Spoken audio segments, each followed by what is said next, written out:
어제 법원이 윤석열 대통령의 구속을 취소하라는 결정을 내렸지만 윤 대통령은 아직 구치소에 머물고 있습니다. 검찰이 법원의 결정을 수용할지 여전히 내부 검토를 이어가고 있습니다.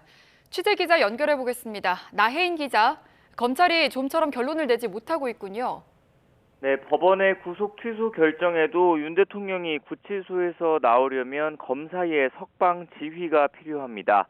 검찰 특별수사본부는 법원 결정에 불복하는 절차인 즉시 항고를 제기할지 고심을 이어가고 있습니다. 조금 전 기자들에겐 계속 여러 가지를 검토하고 있다며 밤새 검찰청에서 결론을 기다린 기자들은 일단 귀가해도 될 것 같다고 알렸다는 소식이 전해지기도 했습니다. 사실 법원 결정에 불복하는 즉시 항고는 일주일 안에만 제기하면 되기 때문에 검찰이 시간을 조금 더 두고 이 문제를 숙고하려는 게 아니냐는 해석도 나옵니다. 일단 형사소송법상 즉시 항고를 제기한 사안의 효력은 멈추게 돼 있습니다.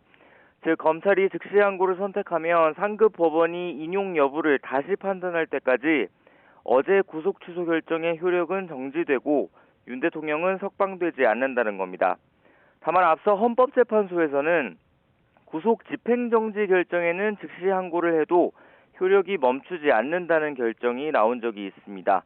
구속 취소와 구속 집행정지는 다른 개념이지만 법조계에선 추후 구속 취소 결정의 즉시 항고 역시 비슷한 논리로 집행정지 효력을 인정받지 못할 수 있다는 주장도 나옵니다.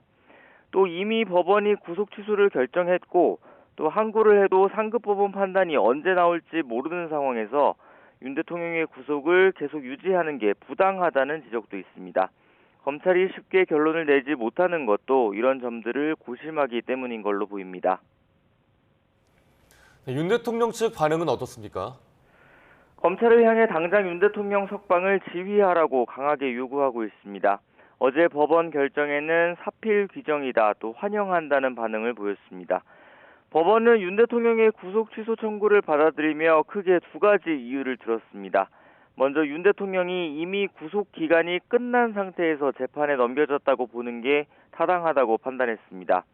형사소송법상 구속영장 심사를 위해 관련 수사 기록이 법원으로 넘어가 있는 동안은 구속기간에 포함되지 않는데 검찰은 윤 대통령 영장심사 때 이 기간을 사흘로 계산했지만 재판부는 실제 소요된 33시간만 구속기간에서 제외해야 한다고 봤습니다.